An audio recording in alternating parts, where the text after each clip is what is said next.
అమ్మా ఆకలి అవుతుంది అన్నమేయు. నేను మా దోస్తుగాంతో తిరగబోవాలి. సరే బిడ్డ ఆగు, వేసుకొత్తాగు.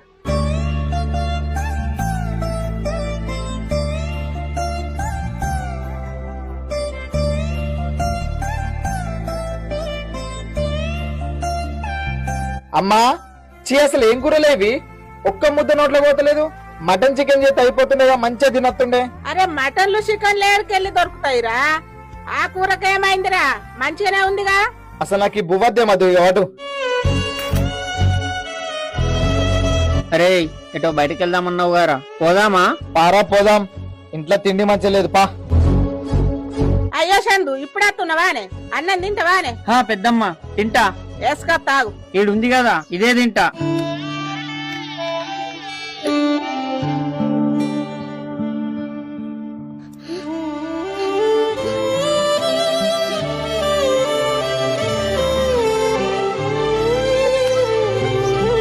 అరే ఏమైందిరా గట్ల తింటున్నావు?